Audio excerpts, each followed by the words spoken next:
கிராமத்துல கோபால் என்றவரு வசிச்சுட்டு வந்தாரு. அந்த கிராமத்திலேயே அவரு மளிகை கடை நடத்திட்டு வந்தாரு. அந்த கடை அந்த கிராமத்துல ரொம்ப நல்லாவும் போயிட்டு இருந்தது.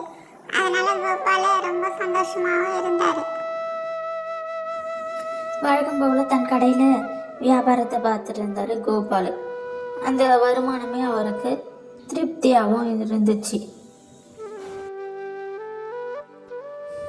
ஏன்பா கோபால், என் கருவச்சிக்கு பேஸ்ட் வேணும், பேஸ்ட் இருந்தா கொடுப்பா, பல்பொடி இருந்தா கொடுப்பா கோபால் அப்படின்னு அந்த கடைக்கு ஒருத்தர் பல்பொடி வாங்கிட்டு இருந்தாரு. பல்பொடி தானே பெரியவரே, உங்களுக்கு இருக்குது, நான் தரேன். அந்த கிராமத்துல நடு இரவுல ஒரு பேய் ஒண்ணு நடு காட்டுல சமைச்சிட்டு இருந்தது. அந்த பேய் சமையல்காரரா இருந்தது. அது ஒரு விபத்துல இறந்து போயிட்டதால எப்பவுமே அது நடு காட்டுல உட்காந்து சமைச்சிட்டு இருக்கும். அதுக்கு தேவையான அரிசி, பருப்பு, காய் எல்லாம் எடுத்துட்டு அந்த காட்டுல சமைச்சிட்டு இருக்கும் அந்த பேய். கோபாலோட மளிகை கடையில இருந்து அதுக்கு தேவையான பொருட்கள்லாம் எடுத்துட்டு நடு காட்டுல நடு இரவுல சமைச்சிட்டு இருக்கோம். அந்த பேய் சமைச்ச உணவெல்லாம் நடு காட்டிலே போட்டுட்டு போயிடும். கோபால் மறுநாள் தன் கடையை திறக்கலான்னு பார்த்தப்போ அங்க கொஞ்சம் அரிசி, பருப்பு எல்லாம் இறஞ்சிருக்கிறத பார்த்தான் கோபால். இது எப்படி நமக்கு கடையில எலியே இல்லையே, இந்த அரிசி எல்லாம் கீழே இப்படி இறஞ்சி கிடக்குது அப்படின்னு கோபால் நினைச்சிட்டு இருந்தான்.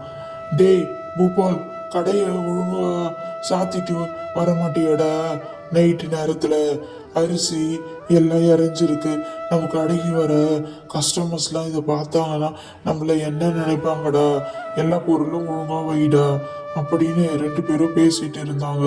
நான் ஒழுங்கா தான் வச்சுட்டு போனேன் பூபால், ஆனா அது எப்படி இப்படி இறஞ்சி கிடக்குதுன்னே தெரியலையே அப்படின்னு கோபாலும் பூபாலும் பேசிட்டு இருந்தாங்க. ஊரோட ஒரு பக்கத்துல கொஞ்சம் ஆடுகள்லாம் இறந்து போயிருந்தது. அதை பார்த்தாங்க கோபாலும் பூபாலும்.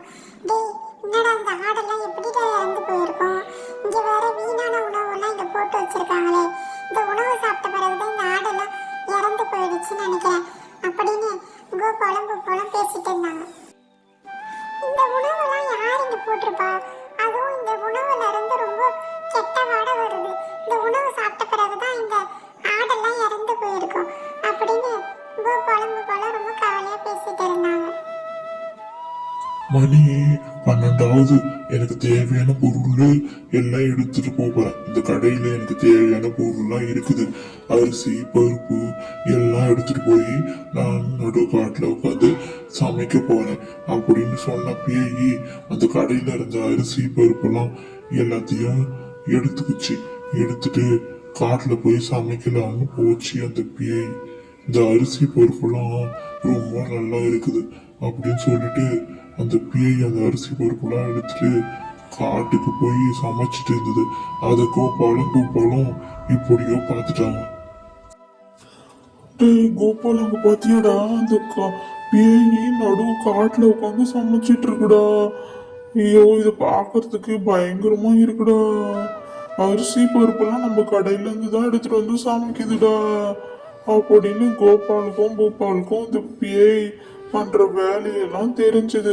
இதை உடனே ஊர்ல இருக்க மக்கள் கிட்டலாம் சொல்லலான்னு போனாங்க கோபாலும் பூபாலும்.